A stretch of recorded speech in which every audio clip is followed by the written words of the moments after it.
27 de enero, día del Holocausto. Un 26 de enero de 1945, las tropas soviéticas llegaron al campo de exterminio de Auschwitz.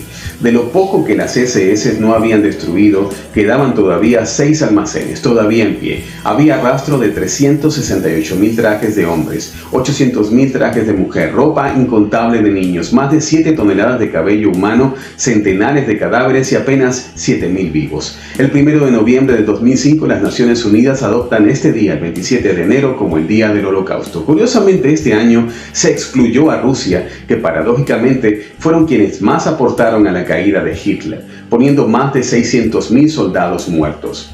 Hitler, a pesar de no ser nadie en la política, fue la Iglesia Católica quien firmó un concordato con él, dándole legitimidad. Y el resto es historia.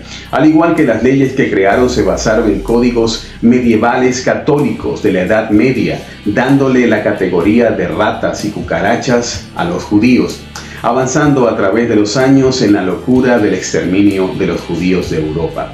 Curiosamente, los austriacos, polacos y ucranianos, que por cierto existen en la actualidad entusiastas nazis en buena parte de la población al día presente, fueron los autores materiales de gran parte del exterminio nazi. Por el contrario, en los países donde había resistencia a la llamada solución final, como por ejemplo en la protestante Dinamarca, salvaron a más del 90% de sus judíos. Interesantemente también saber que el salvar la vida de los judíos no era primordial para los aliados, ya que si Roosevelt hubiese atendido el llamado de Churchill de bombardear las vías férreas, millones hubiesen salvado la vida al no llegar a los campos de exterminio.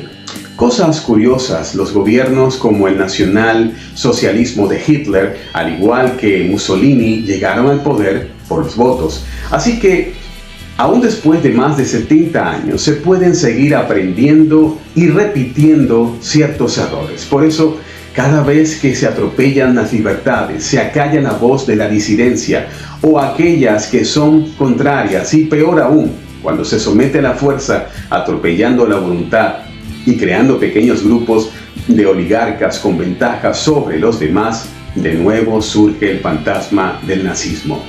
Como lo expresó alguna vez un judío ruso al referirse a la colaboración de los judíos en la revolución comunista, diciendo que lo que hacía ese judío privilegiado lo terminaba pagando el judío de a pie, ya que esto desencadenó en parte del odio del nacionalismo alemán en contra de los judíos. Y todo esto, aunque muchos quieran callarlo, es parte de la historia.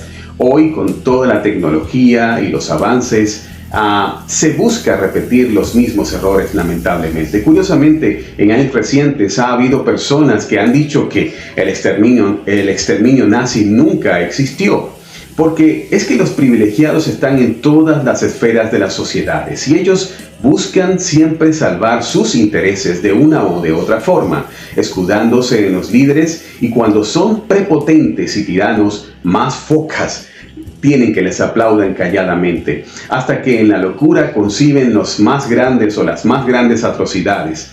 Esto se ha repetido una y otra vez en la historia de la humanidad. Lamentablemente, por ejemplo, datos históricos de la historia reciente, que aunque no se divulguen, están allí gracias a la tecnología y a estos tiempos donde es difícil esconder algo, y si se esconde es porque la tiranía y el totalitarismo usa su poder. Estados Unidos apoyó a los talibanes afganos contra los rusos y pareció una buena idea en aquel momento, pero esto llevó al 11 de septiembre y a los males actuales de Afganistán y de todo el eje.